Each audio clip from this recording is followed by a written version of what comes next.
Pada kesempatan kali ini, saya pengen bahas apakah saat ini saat yang tepat untuk Bapak Ibu bisa nyerok saham atau di instrumen lainnya gitu ya. Karena kok kayaknya banyak yang bilang nih, keadaan sekarang itu lagi nggak bagus, dunia gonjang-ganjing. Kayak misalnya Amerika sekarang inflasinya itu tiba-tiba tinggi.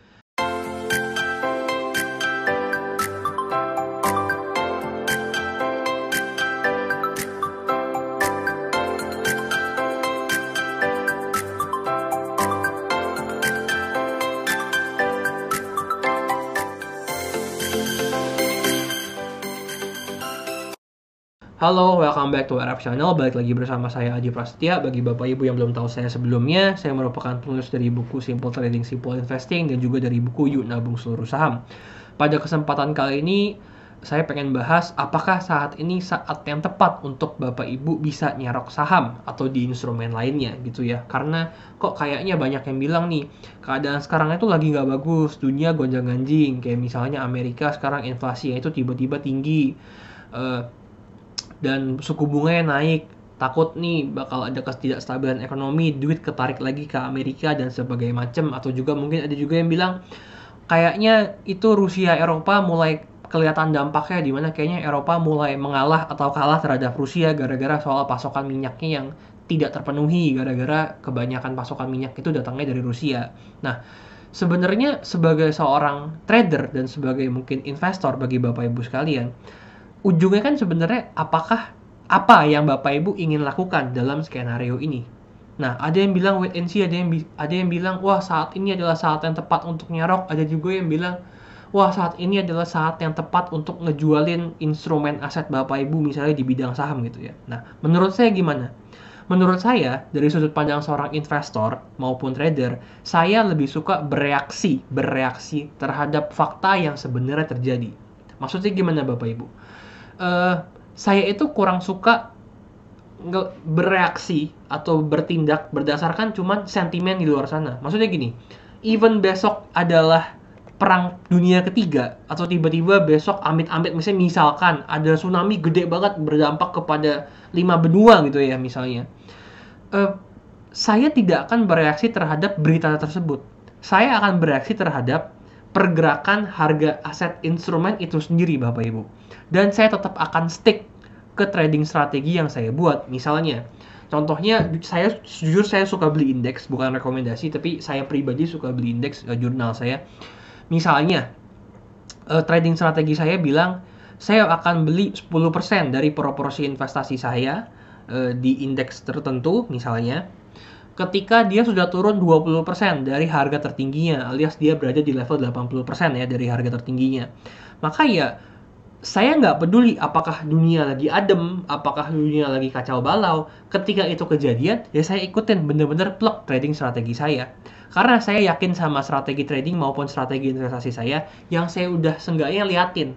Minimal 20 tahun ke belakang, di mana udah pernah ada kejadian krisis ekonomi sebelumnya. Toh, belakangan ini kira-kira tuh kejadian krisis itu kisaran 8-12 tahun sekali kan. Jadi kan kita punya data masa lalu untuk belajar. Emang kita nggak bisa buat prediksi secara tepat kapan sih krisis bakal kejadian. Tapi seenggaknya kita dapat gambaran Bapak Ibu. Sampai tak terjadi sebuah krisis lagi. Kayak misalnya tahun 2001, 2000 itu kan bubble.com, 2008 subprime mortgage, 2020 krisis COVID. 2020 krisis pandemi COVID-19 gitu ya. Seenggaknya kita tuh udah bisa dapat gambaran gimana strategi trading maupun strategi investasi saya ketika kejadian-kejadian krisis terburuk ini kejadian Bapak Ibu. Dan kalau kita udah tes strategi kita dan bisa survive dari kejadian-kejadian tersebut bahkan profit dari kejadian-kejadian tersebut, kayak saya suka belinya pas nyerok di bawah dengan di angka-angka tertentu. Ya saya bener-bener ikutin aja trading strategi saya. Jadi kesimpulannya pada video ini adalah kalau saya pribadi, pendapat saya pribadi, saya nggak suka ngikutin kejadian berita-berita atau sentimen event kejadian di luar sana. Karena bagi saya, apakah itu akan berefek terhadap instrumen yang saya mau investasiin atau trading atau enggak? Nah, ujung-ujungnya kan bereaksinya terhadap instrumen yang saya tradingin atau saya investasiin. Nah, jadi mungkin saya ngikutin sih berita di luar sana.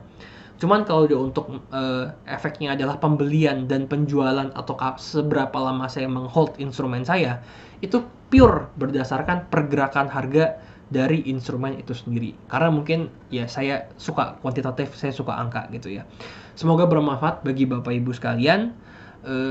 Mungkin terakhir, kalau saya nggak suka ngeliatin, maksudnya gini, saya tetap ngeliatin berita di luar sana, cuman tidak mengambil tindakan dari berita dan kejadian yang di luar sana. Kenapa?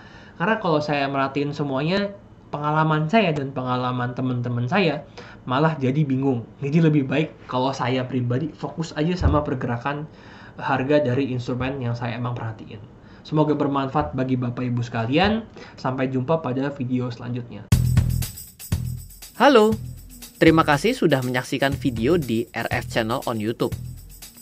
RF Channel adalah channel edukasi untuk kita secara bersama-sama belajar dan mendapatkan aktualisasi mengenai investasi, keuangan, dan bisnis bersama saya, Ryan Filbert, dan tim.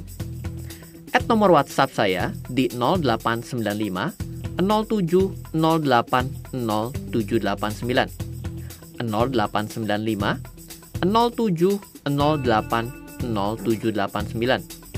Download aplikasi MyRF di Android atau iOS untuk mendapatkan artikel dan tema-tema khusus mengenai edukasi investasi, keuangan, dan bisnis pada aplikasi MyRF sekarang juga.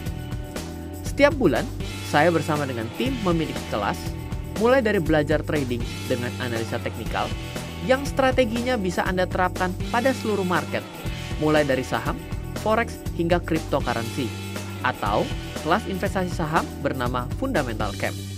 Untuk mengetahui kelas lainnya dan bertanya mengenai kelas, hubungi tim sekarang juga di 0852 882 6187. Sekali lagi, 0852 882 6187. Semoga terus bermanfaat. Dari saya Ryan Filbert, salam investasi untuk Indonesia.